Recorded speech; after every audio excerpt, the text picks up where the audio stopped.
हमारे राज्य में गरीबी इतना है, पिछड़ापन इतना है कि पूरा देश में अगर सबसे पिछड़ा अगर राज्य है तो वो झारखंड राज्य है। और इस झारखंड राज्य को सबसे अगड़ी सरकारों ने चलाया है।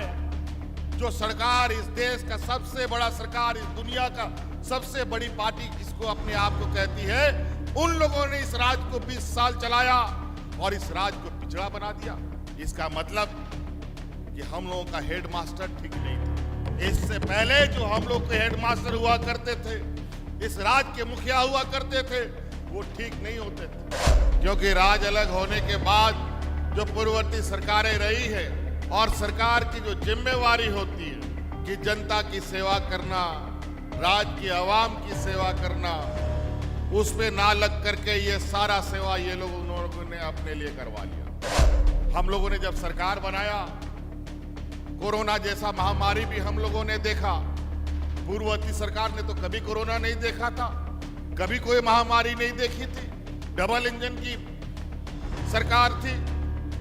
उस समय लोग हाथ में राशन कार्ड लेकर के भूख से मरा था। लेकिन हम लोगों ने महामारी भी देखी, हमने सुखाड़ भी देखा। लेकिन ऐसे परिस्थिति में भी इस राज्य में एक भी व्यक्ति को हम लोगों ने भूखा नहीं मरने दिया।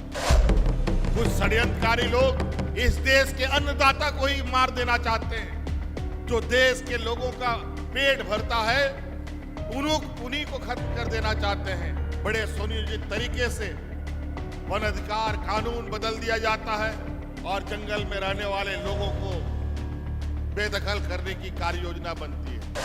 ये सरकार अंधी गूंगी बहरी सरकार नहीं है।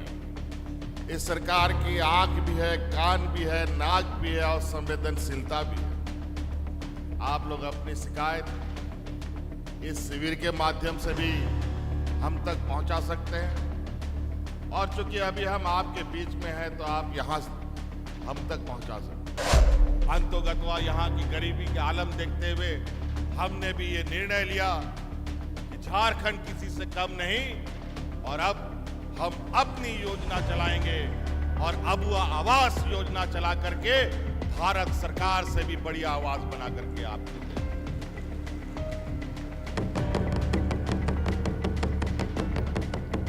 वो 2 कमरे का आवास देता था, वो मुर्गी खाना देता था, तो हम इंसानों का रहने वाला आवाज देंगे और 3 कमरे का आवाज देंगे। सबसे पहले आज इस सभा को मेरी ओर से जोहार। आज फिर से सरकार आपके द्वार पहुंची। आज ये सरकार आपके द्वार का तीसरा चरण का ये कार्यक्रम है। पहला चरण 2021 में शुरू हुआ, दूसरा चरण 2022 में शुरू हुआ और फिर से 2023 में आपके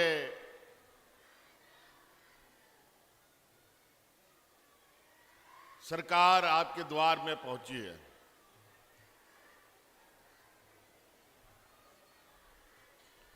आप सब लोग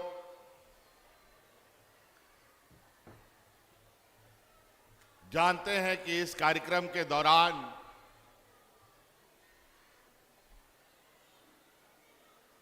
आपके शिविरों में क्या क्या कार्यक्रम आयोजित होते हैं।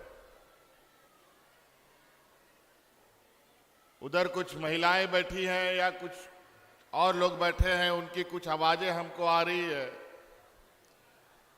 उनसे दरखास्त ले लिया जाए और हमारे पास लाया जाए,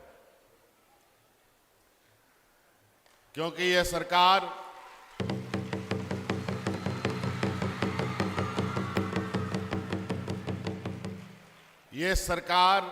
अंधी गूंगी बहरी सरकार नहीं है।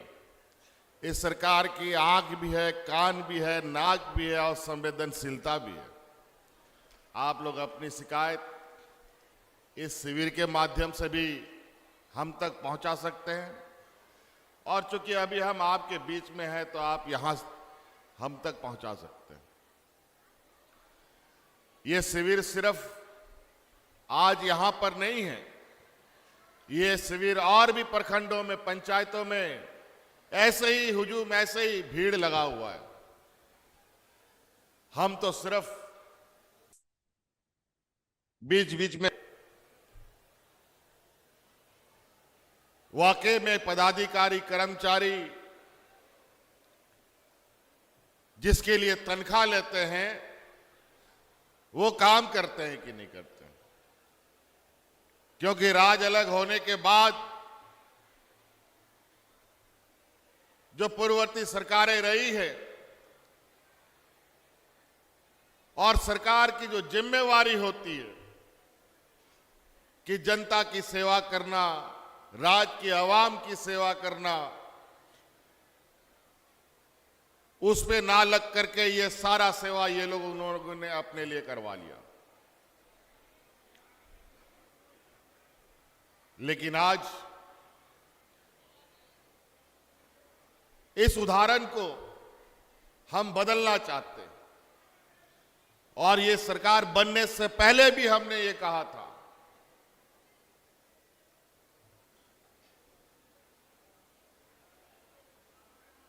आज इन शिविरों के माध्यम से हमारे गांव, देहात, सुदूर ग्रामीण क्षेत्रों में किस तरीके की समस्याएं हैं, इसकी वास्तविकता हमें पता चलता है। पदाधिकारियों और कर्मचारियों से सही जानकारी हमें नहीं मिलता।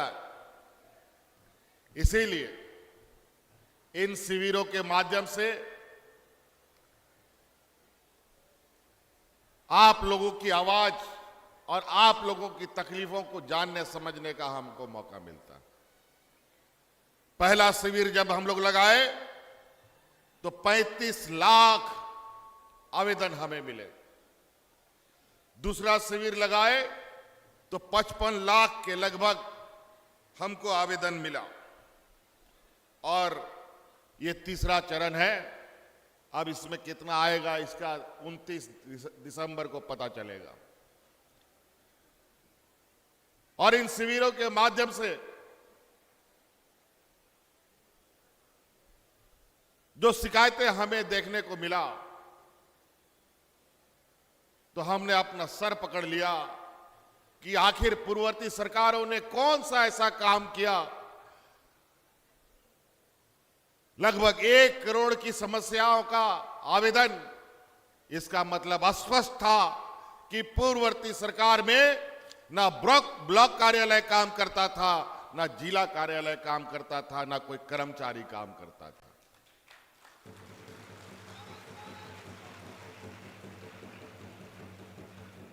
बोरा भर भर करके जनप्रतिनिधियों को अपनी समस्या ग्रामीण देते थे, लेकिन उसका हल कभी नहीं निकलता था। हम लोगों ने उन शिकायतों की सूचियां बनाना शुरू किया कि किसको पहले प्राथमिकता दिया जाए, किसको दूसरा, किसको तीसरा, चौथा, पांचवा, इस तरीके से। और आज हम गर्व के साथ कह सकते हैं और सीना ठोक कर कह सकते हैं कि इस शिविर के माध्यम से जो हम लोगों ने मूलभूत समस्याओं का निदान करना शुरू किया, उसका नतीजा है कि आज हमारे राज्य के किसी भी गांव में बूढ़ा, बुजुर्ग, विधवा, महिला, विकलांग लोग बिना पेंशन का कोई नहीं है। सभी को पेंशन मिलता है।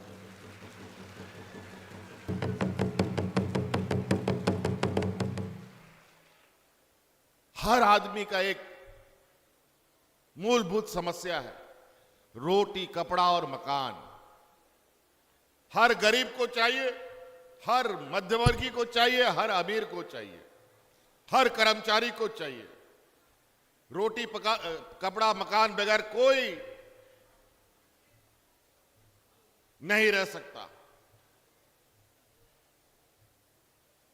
अब रोटी, कपड़ा, मकान की बात पर आइए।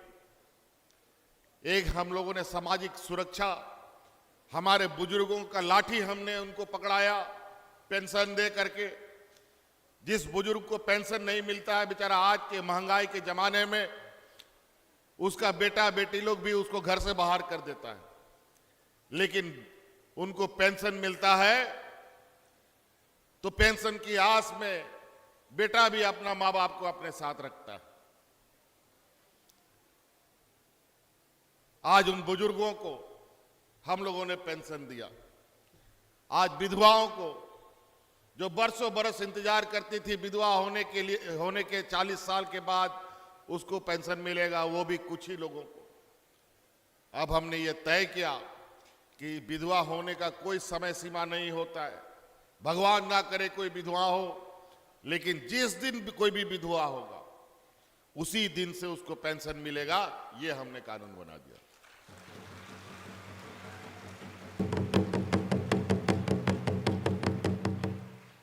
आज देख लीजिए इसी मैदान में कई विभागों के काउंटर लगे हुए हैं कि कई विभाग के काउंटर में बहुत भीड़ है। कुछ विभाग लोग बैठ करके वहां मक्खी मार रहा है। आप पेंशन का विभाग वाला में ही जाके देख लीजिए, गिने चुने आवेदन अभी आ रहे हैं। जो लोग अभी 60 साल पूरा किया है उन्हीं लोगों का। अभी टॉर्च लगा करके भी अगर आप गांव में खोजने जाइएगा तो 60 साल का व्यक्ति बिना पेंशन का नहीं मिलेगा। यह है सरकार की उपलब्धि।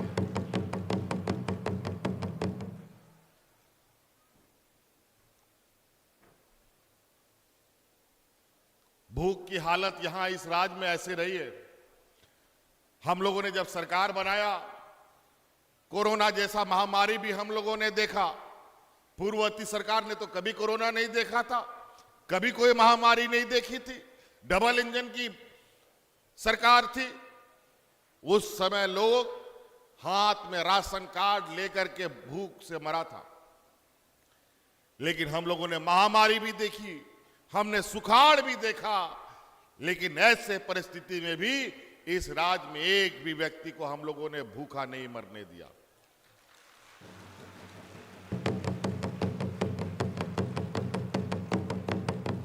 पूर्व की सरकार ने तो इस गरीब पिछड़े राज्य के गरीबों के 11 लाख राशन कार्ड डिलीट कर दिए।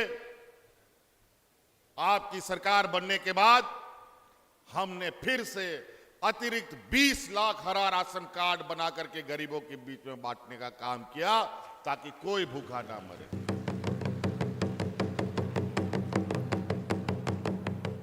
हर ग्रामीण के लिए हम लोगों ने कुछ ना कुछ आपके लिए योजना बनाकर उसको गठरी बांधकर पदाधिकारियों को सौंपकर आपके दरवाजा में भेजा है।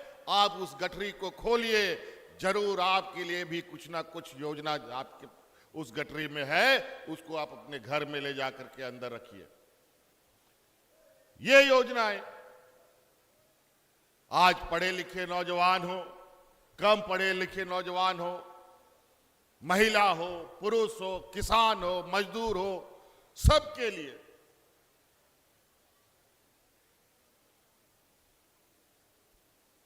हम लोगों ने योजना बनाई है। मुख्यमंत्री रोजगार सृजन योजना से आप कोई भी काम कीजिए, इस बार आवेदन भरिए। पिछले बार हम लोगों ने जब इस योजना को लॉन्च किया था उस समय हमें लगा पता नहीं लोग काम करेंगे कि नहीं करेंगे, तो उस योजना मद में हम लोगों ने बहुत कम पैसे रखे थे। लेकिन पता चला कि स्वरोजगार के क्षेत्र को लेकर के भी यहां पर हमारे नौजवान और ग्रामीण क्षेत्र में रहने वाले लोग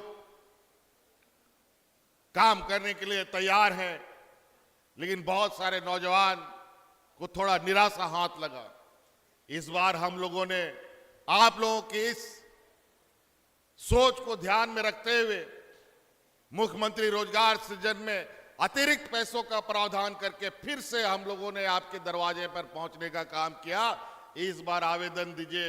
आपको स्वरोजगार के लिए जो पूंजी की आपको आवश्यकता होगी वो पूंजी राज्य सरकार आपको इस बार निश्चित रूप से उपलब्ध कराएगी। आप कोई भी काम कीजिए, राशन दुकान चलाइए, वेल्डिंग का दुकान चलाइए, पैथोलॉजी लैब खोलिए, सैलून खोलिए, ब्यूटी पार्लर खोलिए, जूता चप्पल राशन दुकान कुछ भी खोलिए, और उसमें अगर आपके पास पूंजी नहीं है तो आपको निराश होने का जरूरत नहीं है। सरकार के इस योजना का लाभ लेकर के आप अपने रोजगार पैदा कर सकते हैं।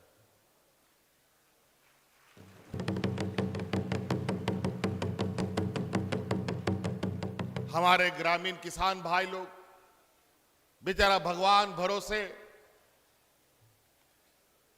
इनका खेती बाड़ी चलता है, और नतीजा यह होता है, और आज के दिन में पर्यावरण परिवर्तन जिस तरीके से बदल रहा है, आज देख लीजिए हम लोग दिसंबर के महीना में चल रहे हैं, लेकिन आज भी इस पंडाल में बहुत सारे ऐसे लोग हैं बैठे हैं जो स्वेटर भी नहीं पहन पाए अभी तक, और जो पहना भी है तो हाफ स्वेटर पहन के घूम रहा है। पहले ऐसा नहीं होता था।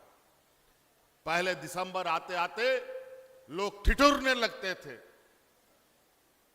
घर से निकलने के लिए 50 बार सोचना पड़ता था।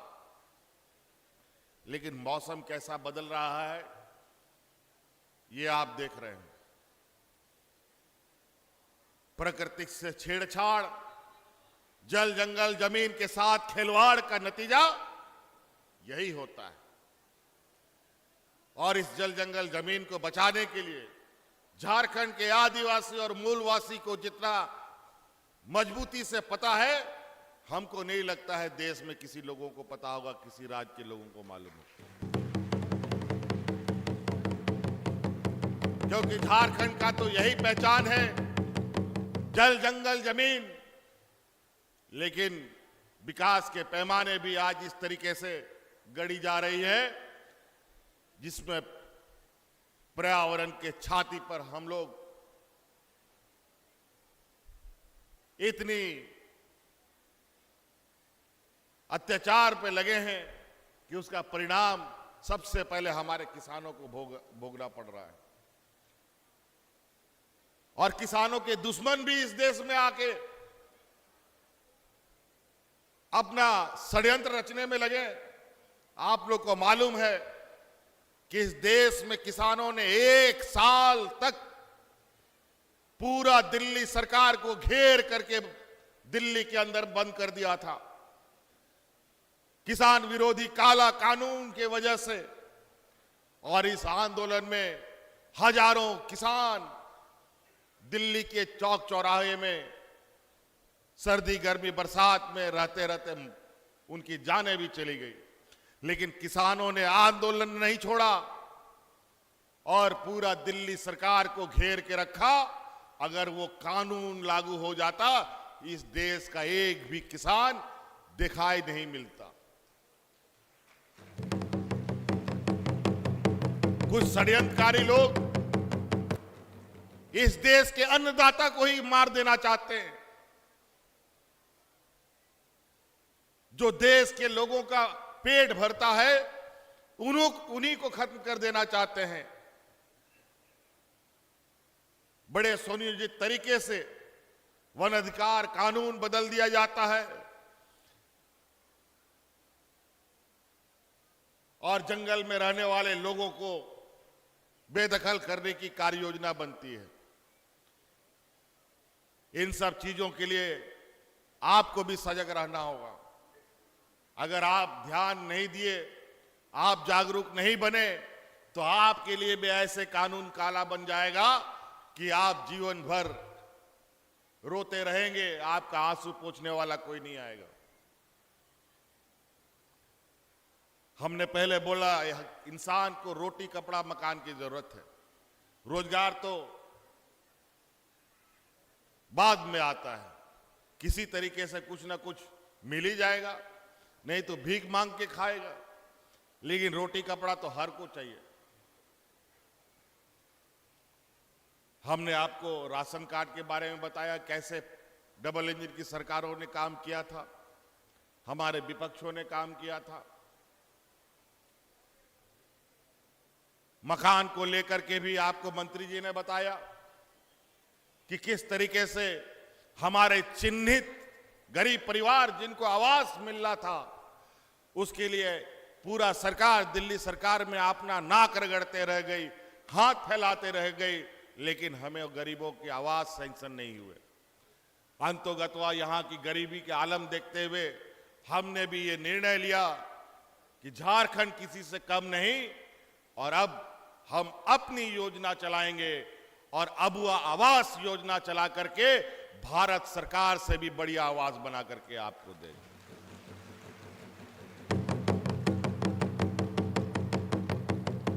वो 2 कमरे का आवास देता था, वो मुर्गी खाना देता था, तो हम इंसानों का रहने वाला आवास देंगे और 3 कमरे का आवास देंगे।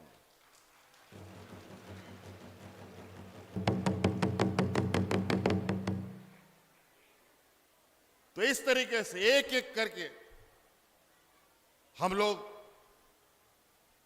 जो हमारे इस राज्य के 80% लोग गांव में रहते हैं, उनके लिए हमने योजना बनाई है। और जब तक गांव मजबूत नहीं होगा तब तक राज कभी भी मजबूत नहीं हो सकता। इसलिए हमारी प्राथमिकता है कि हमारे गांव के लोग मजबूत हों और सशक्त हों ताकि राज मजबूत हो सके।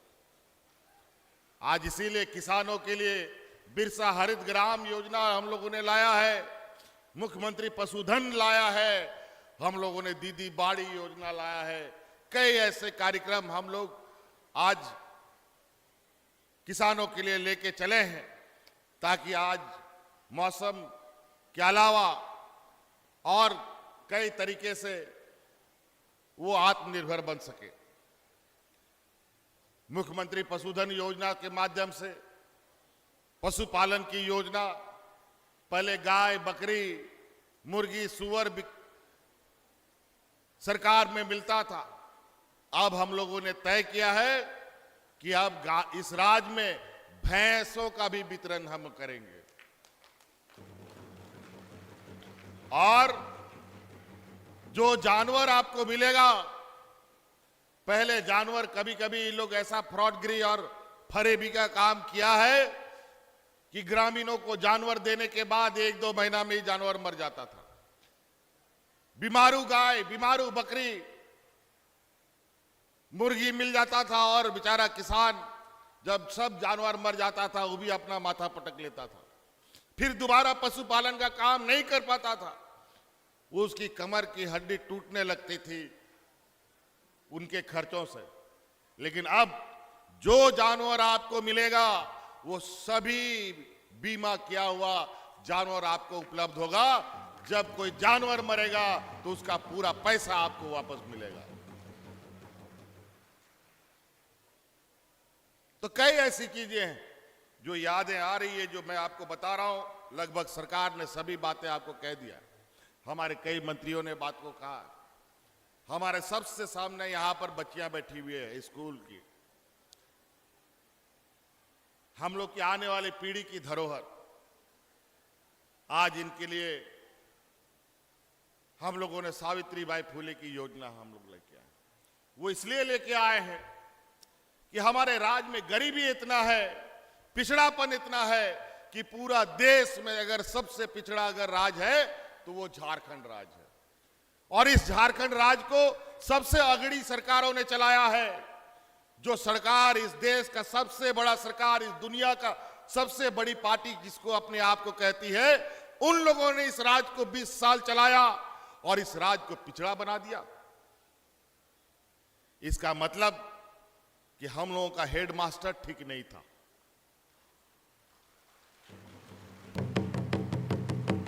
इससे पहले जो हम लोग के हेडमास्टर हुआ करते थे, इस राज्य के मुखिया हुआ करते थे, वो ठीक नहीं होते थे। आज इसी वजह है, यही कारण है कि ये राज्य पिछड़ गया। अनेकों षड्यंत्र के तहत इस राज्य को पीछे धकेल दिया गया। यहाँ के लोग पढ़ाई लिखाई ना कर पाए, बौद्धिक रूप से, सामाजिक रूप से, शैक्षणिक रूप से, आर्थिक रूप से आप मजबूत ना हो। अगर आप मजबूत होंगे तो अपने हक अधिकार की मांग करेंगे। आप कमजोर रहेंगे तो आप हक अधिकार की लड़ाई भी नहीं लड़ सकते। मांग भी नहीं उठा सकते।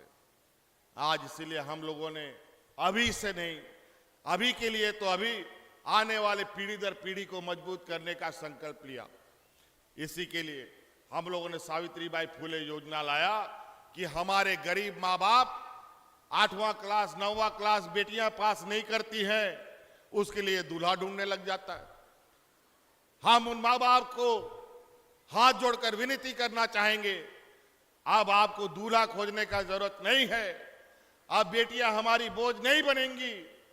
अब बेटियों की पढ़ाई का पूरा खर्चा राज्य सरकार उठाएगी और उसको मजबूती से पढ़ाइए, डॉक्टर पढ़ाइए, इंजीनियर पढ़ाइए, वकील बनाइए, पत्रकार बनाइए और अपने पैरों पर खड़ा कीजिए, ताकि उसका आने वाला पीढ़ी भी मजबूती से कदम रख करके इस देश में चल सके।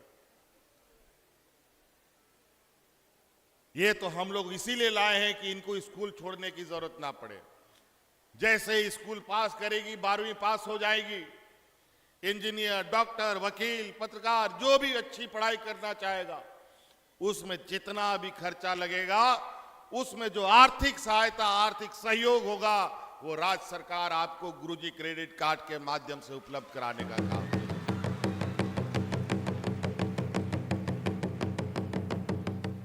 10वां 11वां 12वां क्लास के बच्चों को गुरुजी क्रेडिट कार्ड हम देंगे। 12वीं पास करने के बाद जो पढ़ाई पढ़ना है उसको, उसके लिए आपको पता है इंजीनियर डॉक्टर का पढ़ाई कितना महंगा होता है। 10 लाख 12 लाख 5 लाख 8 लाख कहां से गरीब किसान लाएगा बेचारा। एक ही तरीका से ला सकता है, या तो जमीन बंधक रखो, घर द्वार बंधक रखो, जानवर बंधक करो और जीवन भर किसी का, कोई महाजन का गुलामी करो। अब उसका जरूरत नहीं है। जब तक डिग्री उसका पूरा नहीं होगा तब तक के लिए, और जो भी पैसा सरकार सहयोगी राशि देगी उसके लिए आपको कोई बंधक रखने का जरूरत नहीं पड़ेगा। आप सरकार को आवेदन दीजिए, आपको 5 लाख लगेगा, 10 लाख लगेगा, सरकार आपको देगी। हम वो इसलिए कह रहे हैं, ये हम लोगों ने करके दिखा दिया। कोई आदिवासी, दलित, पिछड़ा, अल्पसंख्यक लोग अपना बाल बच्चा को विदेश में पढ़ने का सपना भी नहीं देखता था। बेटा तो बेटा, माँ बाप भी नहीं सोचता था। लेकिन आज हमने इस राज्य के आदिवासी, दलित, पिछड़े बच्चों को विदेश में पढ़ने की भी व्यवस्था की है और उसका पूरा का पूरा खर्चा राज्य सरकार उठा रही है। आज 50 बच्चे हमारे विदेश में पढ़ाई पढ़ रहे हैं। कोई गारंटी का जरूरत नहीं है और कई बच्चों को तो वहां नौकरी भी मिल गई है, हमें खबर आई है। कितनी खुशी की बात है। साल में 6 महीने में जब वो अपने घर आएगा तो कितने सम्मान के साथ आएगा। अभी तो 50 बच्चे गए हैं। हमारी सरकार रही तो हर साल 500 बच्चे को भेजने का काम करेंगे।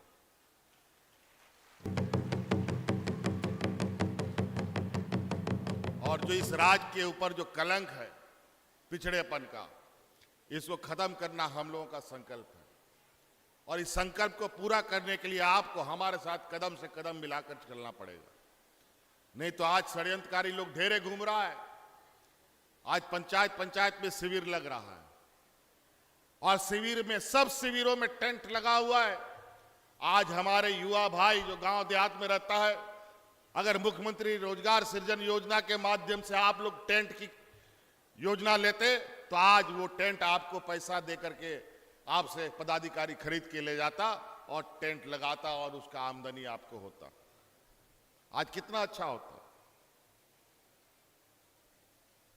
लेकिन आगे और रास्ते मिलेंगे, उस पर आप लोग आगे बढ़िए। ये रास्ता बंद नहीं हो रहा है। तरह तरह की चीजों को, आज महंगाई आसमान छू रहा है और महंगाई में गरीब लोगों की स्थिति आए दिन बिगड़ते जा रही है। आप आसपास देख रहे हैं, यहाँ एक बस लगा हुआ है, यहाँ ट्रैक्टर्स लगा हुआ है, यहाँ पर कई बेलोरो लगा हुआ है, स्कॉर्पियो लगा हुआ है। ये सारी हमारे ग्रामीण भाई लोग इसको अभी थोड़ी देर के बाद अपने अपने घरों में ले जाएगा। हम लोगों ने मुख्यमंत्री ग्राम गाड़ी योजना चलाई है। इस गाड़ी के माध्यम से आज ये गाड़ियां हमारे सुदूर ग्रामीण क्षेत्रों में चलेगा, जहां कोई आने जाने की व्यवस्था नहीं है उन रास्तों पर। और तो और इस गाड़ी में बूढ़ा बुजुर्ग, महिला और हमारे छात्र छात्राएं जो बच्चे हैं पढ़ने वाले, उनको पैसा नहीं लगेगा।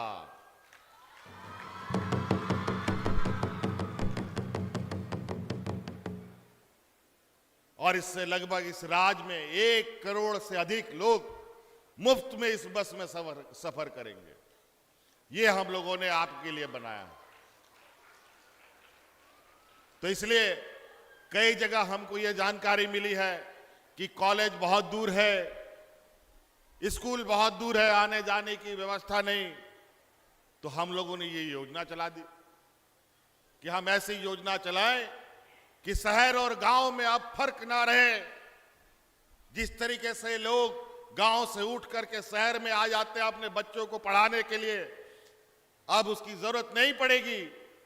अभी तो हम लोगों ने शुरू किया है, अब गांव में ही रह करके शहर में आकर के बच्चे रोज आकर के जाकर के पढ़ाई कर सकते हैं।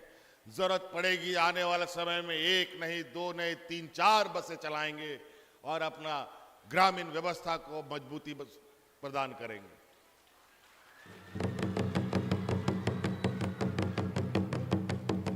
कई सारी चीजें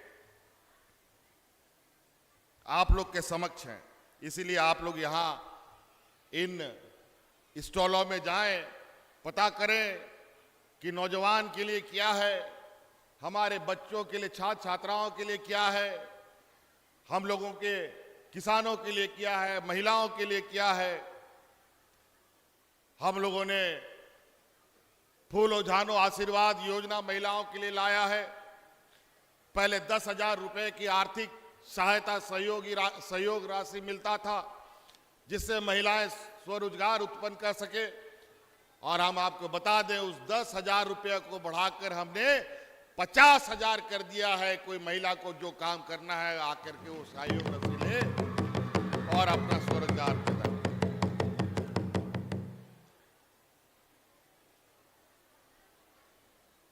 हम लोगों ने तो इस कार्यकाल में कोरोना जैसा महामारी देखा। 1.5 साल, पौने 2 साल तो उसी कोरोना ने हमारा खा लिया। और बचा कुचा कुछ षड्यंत्रकारी लोग हमारे हर काम में रोड़ा लगाने पर लगे। एन केन प्रकारें झूठ सच बोल करके आपकी आंखों में धूल डालने का काम करते हैं। अभी चुनाव आने वाला है और चुनाव में तरह तरह के झूठ बोले जाएंगे। और इस तरीके से झूठ चूंकि बड़ा आदमी बोलता है तो हम गरीबों को सच लगता है।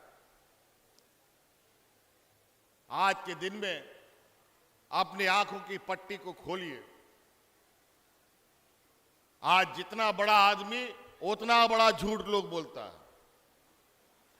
ये प्रचलन हो गया है आज के दिन में, और गरीब का कोई सुनने वाला नहीं।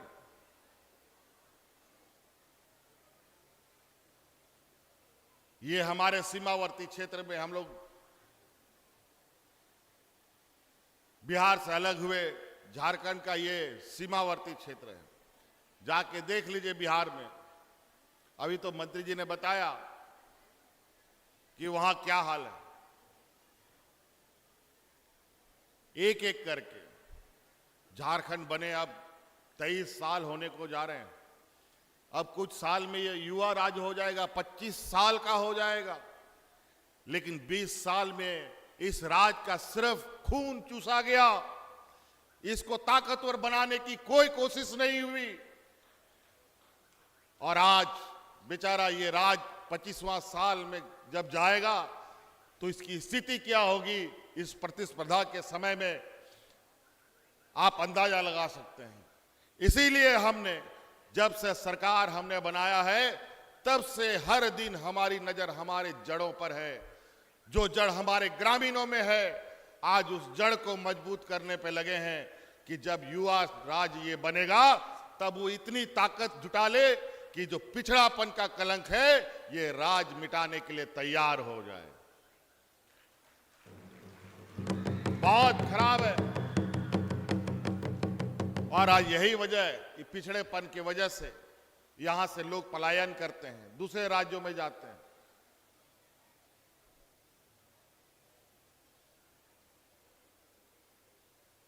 आज क्यों कमजोर है? क्या चीज में कमी थी बताओ? यहां पर दुनिया का देश का सबसे अधिक खनिज संपदा हमारे राज्य में निकलता है। हमारे राज्य के कोयले से देश में रोशनी जगमगाता है। हमारे गांव के लोग अंधेरे में डूबे रहते हैं। क्यों? आपको मालूम है 1,36,000 करोड़ रुपया कोयला खदानों का बकाया हमारा केंद्र सरकार में है, लेकिन ये लोग हमारा 1,36,000 करोड़ रुपया नहीं दे रहे। क्या अपना अधिकार मांगना गलत है क्या जी? अपना अधिकार मांगना गलत है? आप अगर किसी के यहां मजदूरी कीजिएगा, मजदूरी नहीं देगा तो कैसा लगेगा? तकलीफ होगा कि नहीं? तो ये अगर 1,36,000 करोड़ रुपया जिस दिन हमको मिल जाता एक मुश्त, उसी दिन इस राज्य के माथे पर जो पिछड़ापन लिखा हुआ है वो हट चुका होता।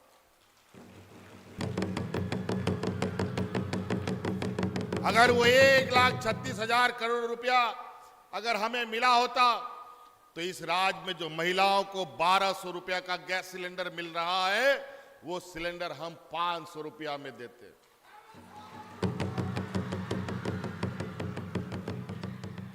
अगर वो 1,36,000 करोड़ रुपया मिलता तो आज इस राज्य के 15 लाख नौजवानों को 10-10 लाख रुपया स्वरोजगार करने के लिए हम लोग देते।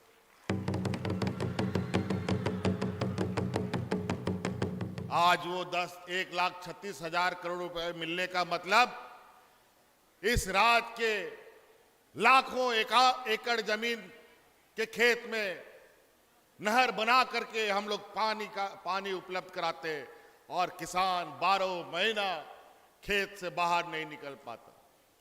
यह व्यवस्था हो सकता था। हमारी 7 पीढ़ी बैठ के खा सकती थी, लेकिन इन लोगों ने हमें वो पैसा का झुनझुना दिखाया और बदले में हमारी सरकार गिराने के षड्यंत्र में लग गए।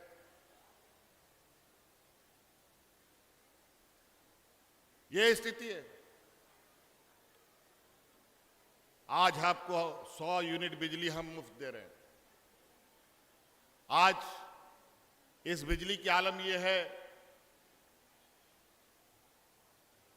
कि उनका जब बकाया केंद्र सरकार के हमारे राज्य में निकलता है, डीवीसी का बकाया निकलता है, तो ये कोडरमा, गिरिडीह, चतरा, हजारीबाग, कौन कौन 5-7 जिला है, इसका बिजली काट देता है।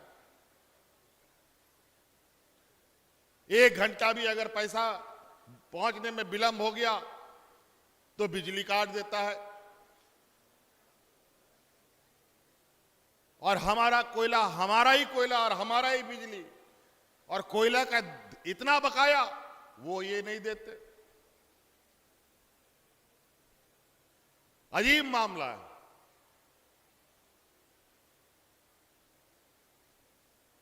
इसीलिए हमने भी कमर कस लिया है।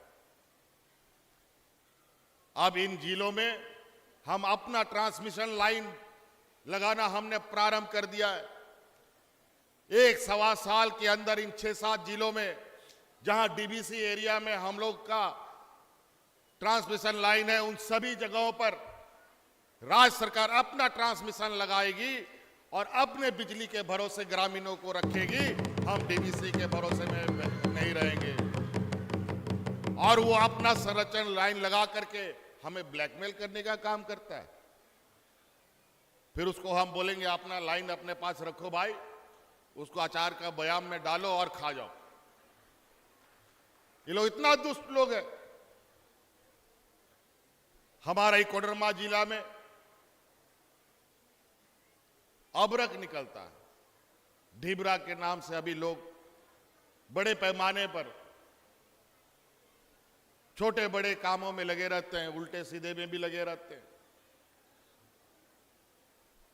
हमारे पास कुछ लोग आए थे काफी दिन पहले, हमने उनकी बातें सुनकर इससे जुड़ी समस्या का समाधान निदान करने का काम शुरू कर दिया और बहुत हद तक हम आगे बढ़े भी। लेकिन कुछ षड्यंत्रकारी लोग बड़ी चतुराई से हमारे इस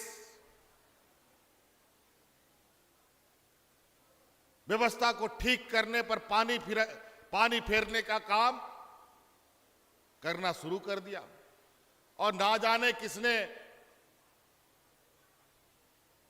एक हवा उड़ा दी कि इस अबरक में यूरेनियम के तत्व पाए जाते हैं।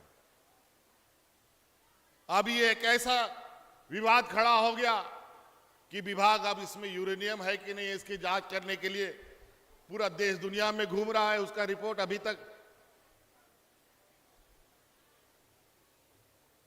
आ रहा है, जा रहा है कि स्थिति बनी पड़ी है। ये जरूर कुछ शैतानी लोग हैं जो हमारे इस कोडरमा जिला में जो अबरक खदान है इसका निदान नहीं चाहते हैं।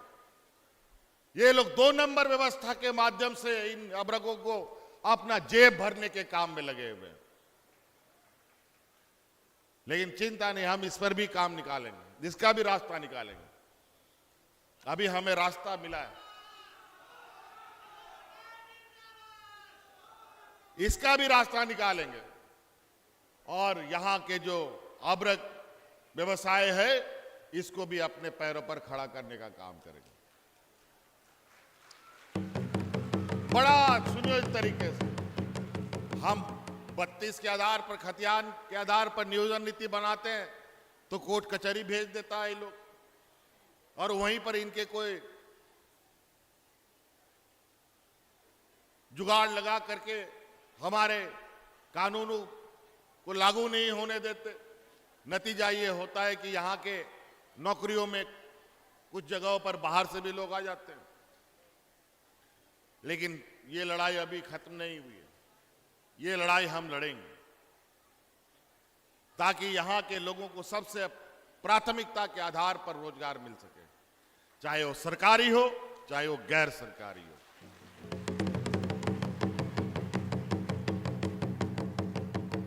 तो सादे मैं और अभी नहीं कहना चाहूंगा, बहुत सारी चीजें हैं जो अगर हम कहना शुरू करेंगे तो रात भी बीत जाएगा, लेकिन मौसम अभी खराब भी चल रहा है।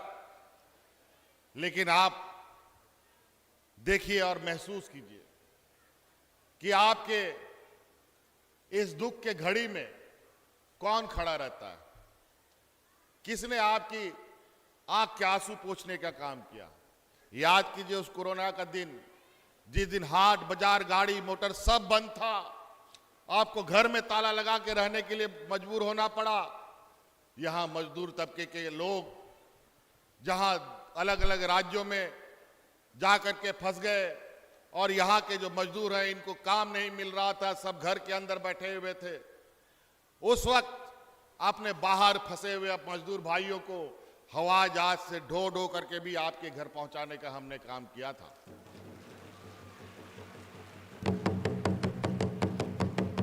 और इस राज्य की उन महिला दीदियों को भी मैं सलाम करूंगा कि जिन्होंने इस कोविड के दौर में अपनी जान की परवाह ना करके अपने मजदूर भाइयों को गांव में, पंचायत में, प्रखंड में दाल भात योजना चला करके खाना बना बना करके मुफ्त में किसानों को, गरीबों को खाना खिलाने का काम किया था।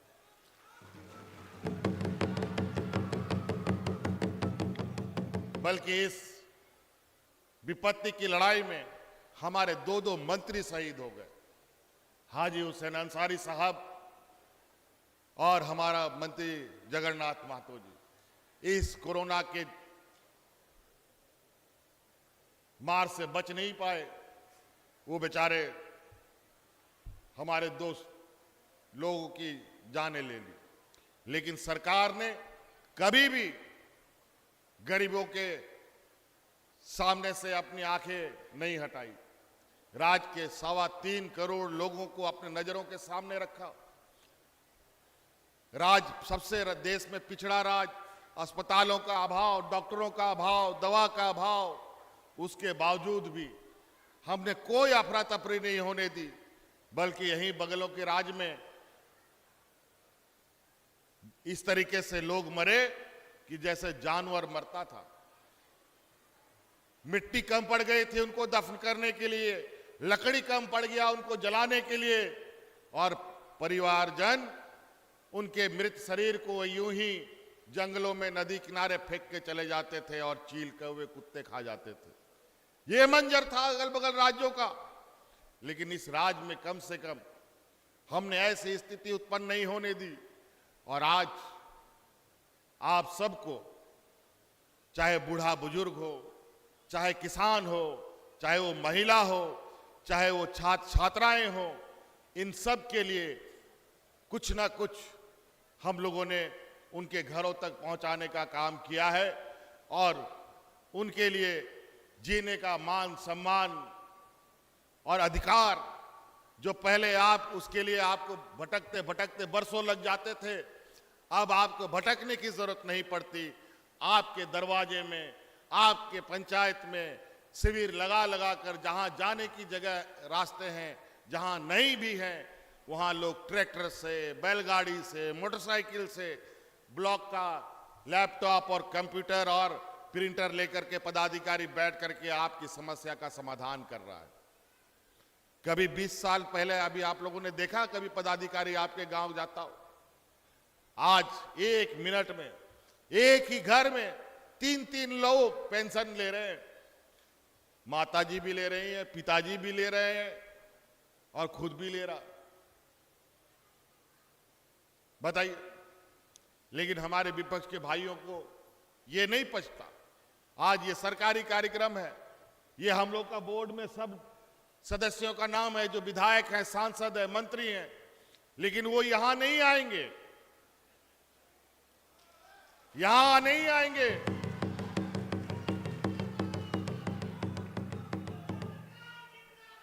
ये लोग दूर से पत्थर फेंकने का काम करेंगे, बने हुए खाना पर मिट्टी तेल छिड़कने का काम करेगा।